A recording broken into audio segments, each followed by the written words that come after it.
ले जान हम माँ गायत्री रिकॉर्डिंग स्टूडियो। तोहरा ले जान हम अभी आप सुन रहे हैं धर्मेंद्र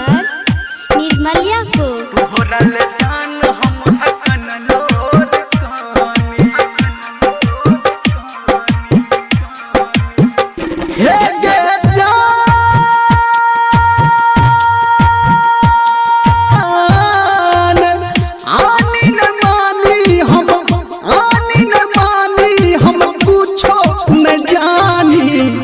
तोहरा ले जान हम हकन लोर कानी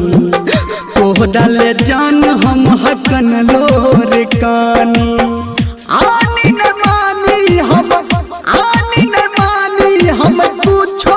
न जानी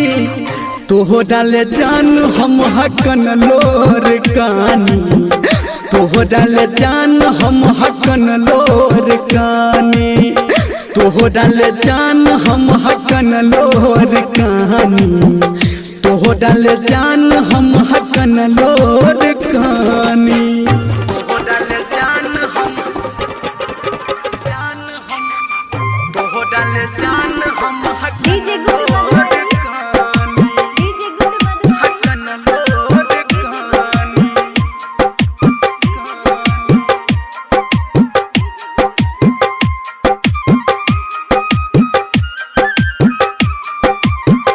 तोहरा ले जान हम हकन लोर कहानी हकन लोर कहानी छोड़ दिले हमारा तू एक कदम गमिया छोड़ दिले हमारा तू एक कदम गमिया तो हट दिल हागे अखन जखमिया तो हट दिल हागे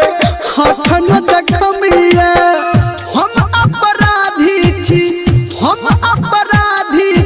अपने हम मानी तोहरा ले जान हम हकन लोर कानी तोहरा ले जान हम हकन लोर कानी तोहरा ले जान हम हकन लोर कानी तोहरा ले जान हम हकन लोर कानी तोहरा ले जान हम तोहरा ले जान हम अभी आप सुन रहे हैं सावरिया म्यूजिक। तोहरा ले जान हम हकन लोर कहानी हकन लोर कहानी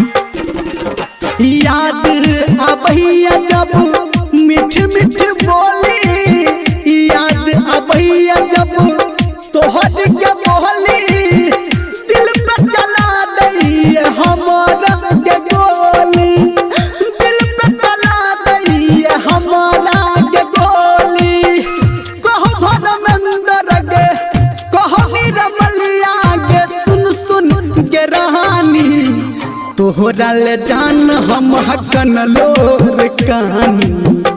तोहरा ले जान हम हकन लोर कानी